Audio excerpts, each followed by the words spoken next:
నమస్తే. Welcome to our channel. నేను మీ పద్మావతి. ఈరోజు మనతో పాటు ప్రముఖ ప్రొడ్యూసర్ నటికుమార్ గారున్నారు. మరి ఆయనతో మాట్లాడి మరిన్ని విషయాలు తెలుసుకుందాం. మీరు కూడా చూసేయండి. సార్, టీ కాంగ్రెస్ వారు ఒక సోషల్ మీడియాలో ఒక ప్రోగ్రామ్ అయితే కండక్ట్ చేశారు. అయితే దీంట్లోని ప్రజా పాలన అనేది ఒకటి, ఫార్మ్ హౌస్ పాలన అనే ఒకటి 2 ఆప్షన్స్ ఇచ్చి ఎవరికి ఏది నచ్చింది, మీరు దేనికి ఓటింగ్ ఎక్కువ వేస్తారు అనేసి ఒక పోలింగ్‌ని నిర్వహించారు. అయితే దీనిలో ప్రతి ఒక్కరు కూడా ఫార్మ్ హౌస్ పాలనే మాకు కావాలి అంటూ 73% ఎక్కువగా దానికి శాతాన్ని ఓటింగ్ వేశారు. అయితే దీనిపై మీ ఒపీనియన్ ఏంటి సార్? మీరేమనుకుంటున్నారు దీని గురించి? దీనికి ఒక గేమ్ చేంజర్ ఉంది. గేమ్ ప్లానింగ్ అంటే ప్రజల్ని ఏ విధంగా జగన్మోహన్ రెడ్డి గారు, ఏ విధంగా కేసీఆర్ గారు మలపగలుగుతారో, జనాల్ని ఏ విధంగా చెప్పించగలుగుతారో అది జనాలకు ఉంది. జనాల్లో వాళ్ళకి ఆ మైండ్ సెట్ ఉంది. అయితే రేవంత్ సర్కారు పని కార్యక్రమాలు చేస్తున్నా not supported is the government employees. అంటే గవర్నమెంట్ ఎంప్లాయీస్ వాళ్ళకి కరెక్ట్గా సపోర్ట్ చేయట్లేదు. ఇప్పటికీ కూడా టీఆర్ఎస్కి ఇక్కడ ఏం జరుగుతుందో ముందుకుంటేనే తిరుగుపరుస్తున్నారు అనేది నా వాదన. కేసీఆర్ గారు ఫామ్ హౌస్ పాలన కావాలని ఎవరు కోరుకోరు. ప్రజల వద్ద పాలన కావాలని కోరుకుంటారు. ఒక అభివృద్ధి కార్యక్రమాలు ఒకప్పుడు మనం రైతు బంధో ఇంకోటో కాస్త కోస్త ఉన్న వాళ్ళకి వేసినా లేని వాళ్ళకి వేసినా ఏదో అవసరం కాసి మాట్లాడినా మీడియా మాట్లాడితే మీడియాని తీసుకెళ్ళి లోన్ వేసేవారు.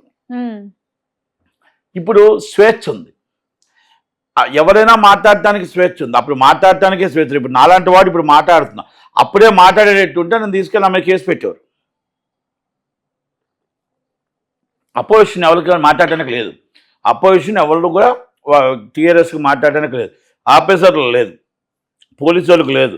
ఈరోజు పోలీసు వాళ్ళతో చెప్పి కేసులు పెట్టిస్తున్నారు. పోలీసు వాళ్ళతో చెప్పి కేసులు ఏం పెట్టించలే. లిక్కర్ స్కామ్ కేసు ఎవరు పెట్టించారండి? ఈడీకి పెట్టారు. ఢిల్లీలో ఏదో జరిగిందని, అది నిజమని. ఇప్పుడు ఆల్రెడీ మీరు మొత్తం టోటల్గా మన కార్ రేస్ కేసు ఉంది కదా, దాంట్లో కేసు ఎవరు ఇష్టం డబ్బులు వాడారు. కొత్త వాళ్ళకి ఇచ్చినా కూడా మనీ ఈజ్ అకౌంటబులా కాదా? మరి అది ఎవరు పెట్టించారు? రేపు ఈడీ మళ్ళీ ఈడీ ఎంటర్ అవుతున్నా, లేకపోతే ఇంకోటి ఫోన్ ట్యాపింగ్ కేసు ఎవరిదండి? కాంగ్రెస్ ఏం పెట్టించలేదు కదా. కాళేశ్వరం ప్రాజెక్టు డబ్బులు ఖర్చు పెట్టిగా నాసిరకం కాళేశ్వరం ప్రాజెక్టు మీరున్న టైంలోనే కదా అది బద్దలైపోయి ఆటోమేటిక్గా ఆగిపోయింది. ఓకే, అలాగే రిపేర్ చేయించి మనం పడిపోతే పూర్తిగా పడిపోయి మనం మొత్తం టోటల్గా చేయించేద్దామని మీరు అన్నారు. అది కరెక్ట్ కాదు, ప్రమాదం ఉంది కాబట్టి దాన్ని మొత్తం ఎంక్వైరీ కమిషన్ వేశారు. అంటే ఇవన్నీ కూడా కేసీఆర్ గారు హయాంలోనే జరిగినవే.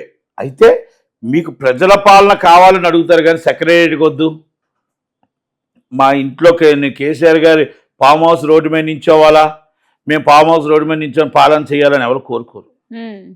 నాకు తెలిసి రాజకీయ నాయకుడిగా ప్రజల దగ్గరికి వెళ్ళాలి, ప్రజల దగ్గర 24 గంటలు రేవంత్ రెడ్డి గారు కష్టపడుతున్నారు. మరి ఇంత కష్టపడుతున్నప్పటికీ కూడా సపోర్టెడ్ ఇస్ నాట్, నేను అదే చెప్పాను, supported is employees. Government employees support చేయట్లేదు. గవర్నమెంట్ ఎంప్లాయీస్ సపోర్ట్ చేయకపోతే ఇలాగ ఉండదు. రెండోది, వేల కోట్ల రూపాయలు టీఆర్ఎస్లో ఫండింగ్ ఉంది.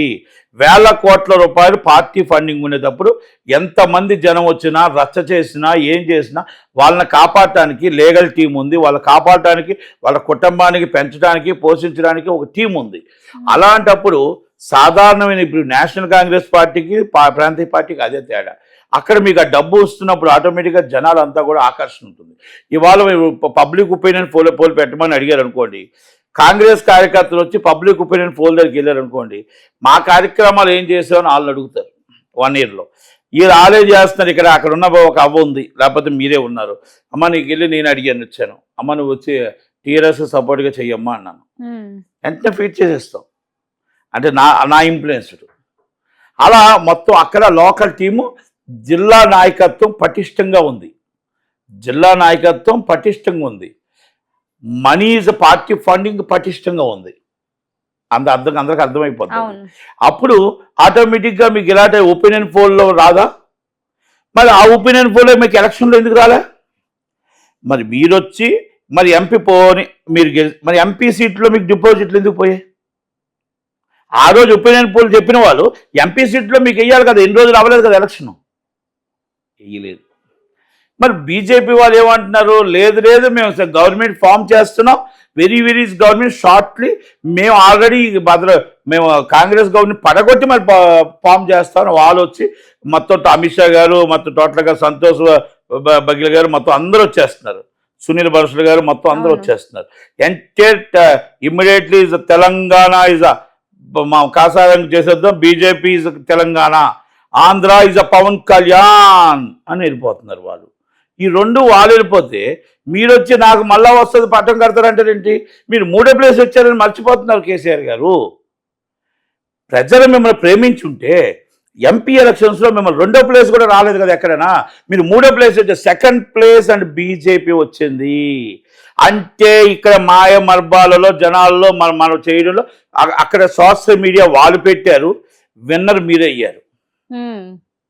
అదే ఇప్పుడు ఆయన కేసీఆర్ గారు కూడా అదే అంటున్నారు, ఏంటంటే ఇది టీ కాంగ్రెస్ వారు బిల్లు నేను కట్టాను, బిల్లు నేను కట్టాను, భోజనం మీరు తిన్నారు. బిల్లు నేను కట్టా, భోజనం మీరు తిన్నారు, అది తేడా.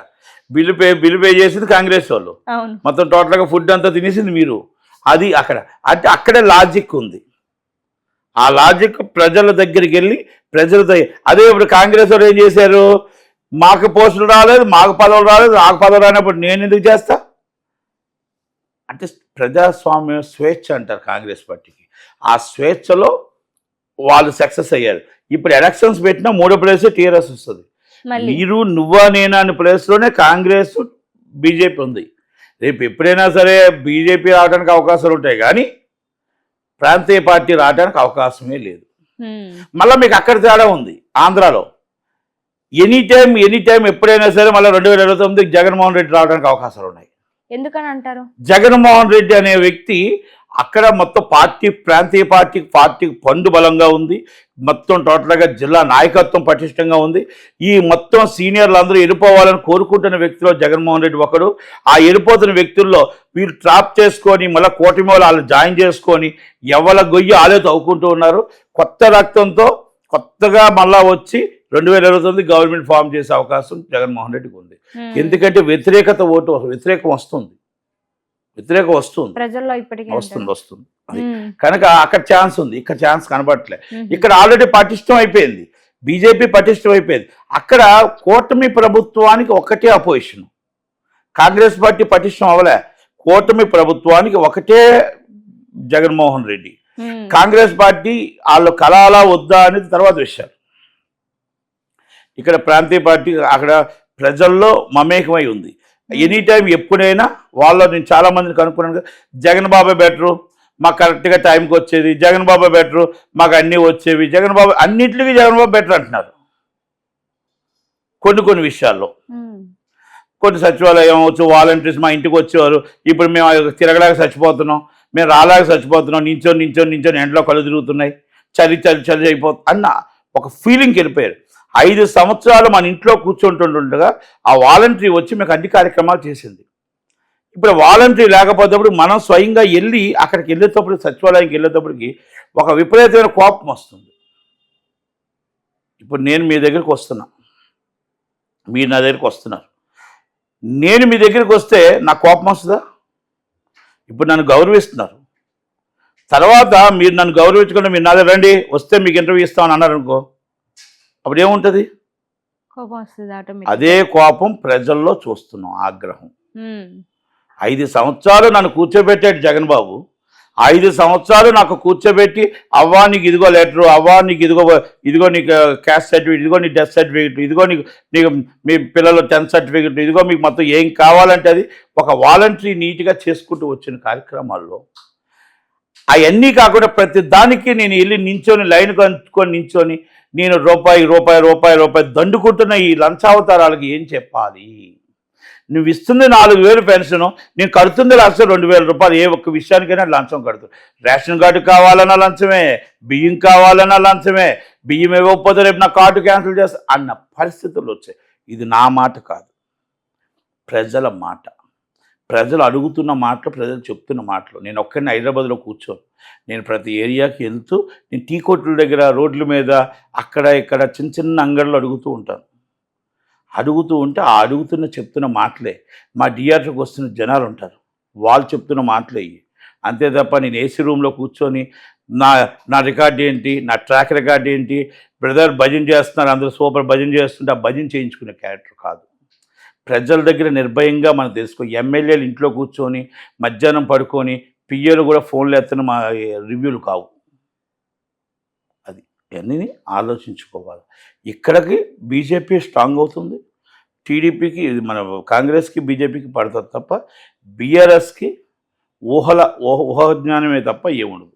ఇంకా లేదంటారు. కేసీఆర్ గారు ఫామ్ హౌస్లో ఉన్నా, నందినగర్ ఇంట్లో ఉన్నా, లేకపోతే పెద్ద బంగ్లా కట్టుకున్నా, ఫిబ్రవరిలో పెద్ద సభ పెట్టినా సభకు జనాలు వస్తారు. సభ్యత్వం ఉంది కాబట్టి సభకు జనాలు వస్తారు. మన దగ్గర ఫండ్ ఉంది కాబట్టి సభకు జనాలు వస్తారు. మన దగ్గర పార్టీ ఫండ్ చాలా చక్కగా ఉంది కాబట్టి మంచి మాటలు మీరు ఆడతారు కాబట్టి